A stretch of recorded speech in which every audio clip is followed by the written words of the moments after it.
Hello, my name is Delana Brooks, and I am an abortion survivor. My mother was in college when she discovered she was pregnant with me, and she believed abortion was her only answer. So my mother and father went to an abortionist in Fort Worth, Texas, pre-Roe.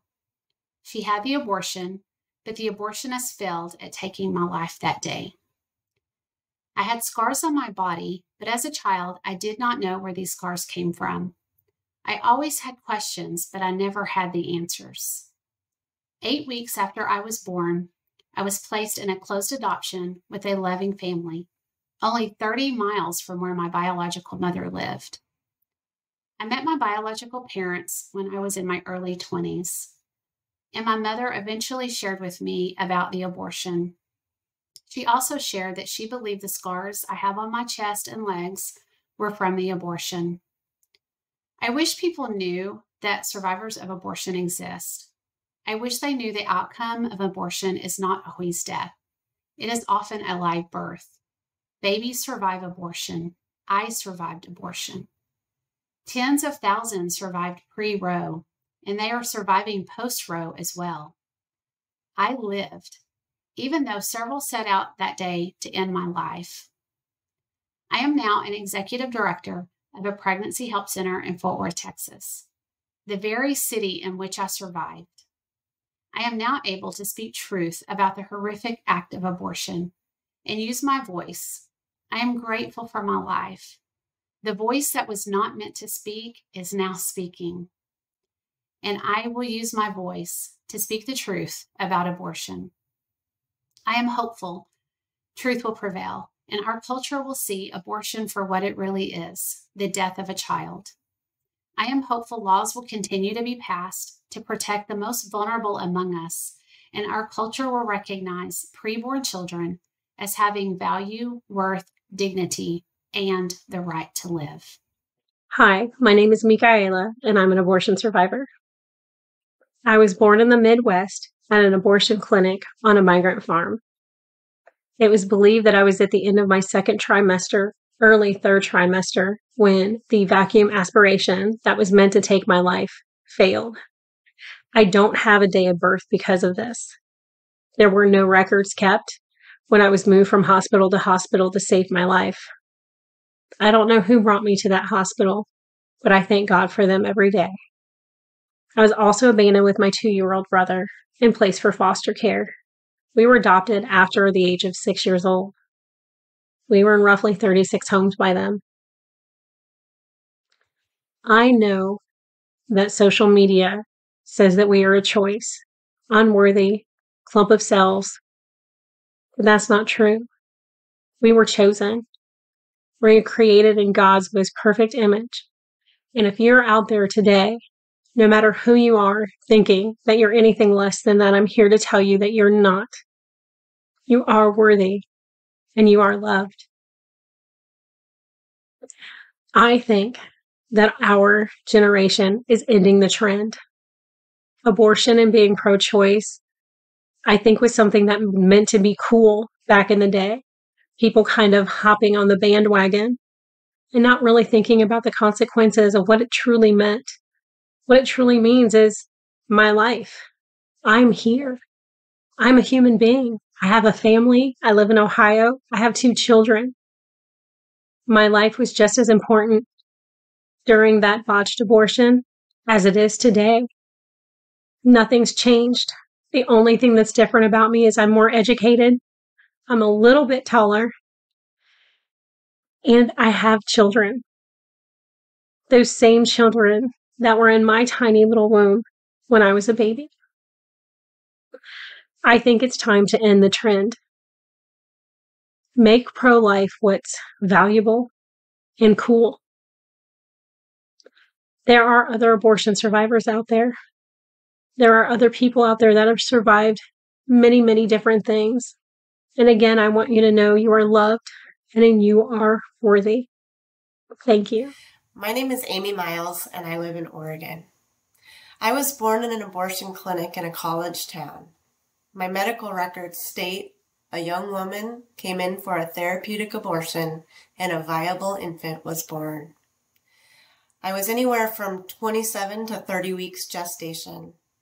And as a result of the abortion procedure, I had a brain injury and have the experience of living with cerebral palsy. For me, that impacts my hearing and my coordination of my legs.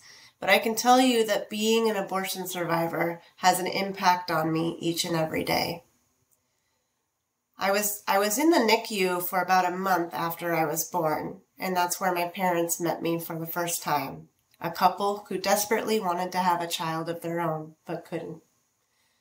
They met me there and took me home shortly after, and my mom talks about how the nuns at the hospital seemed like angels as they carried me out and helped her put me in the car. I wish that people knew that babies survive abortions. Every day there's babies just like I was that are surviving all types of abortion procedures, including both surgical and chemical. I wish that people knew that abortion not only impacts the survivor, it's important for the survivor to be seen, heard, and respected. But abortion impacts birth mothers, birth fathers. It impacts families and generations. Adoptive families and mothers who they themselves have experienced abortion need support, and they need to be heard as well. I wish people knew that the way we are going to make a real culture change is by telling our stories, sharing the truth, all of us together, survivors, birth parents, siblings, adoptive parents. By sharing my story and hearing survivor stories of other people, I hope that one day abortion is unthinkable. The truth will bring light to the lies and deception that is the abortion industry. Women, babies, and families deserve better than what abortion offers. By sharing the truth, future generations will know what abortion is, and they will stand up for the rights of every human being, preborn and born. They will know that every life matters. Hello, my name is Kim Marvin, the illegal abortionist in downtown Seattle, Washington, who was a trained OBGYN, tried to take my life through a saline injection at just 2 months in the womb. It was noted on the report that I was not a viable pregnancy. Since the abortion attempt was not successful, here I am. My high school sweetheart parents did get married and are still married today, and we now have a family of 5. Currently, I live in Kirkland, Washington, where we raised our 3 children. What I wish people knew about abortion survivors is this: we exist. I would guess about 10% of the world population even knows that a baby can survive an abortion. That's not a large percent. We have a big job ahead of us. In fact, based on correlated data from Canada, there are approximately 1,734 abortion survivors per year in the U.S. alone.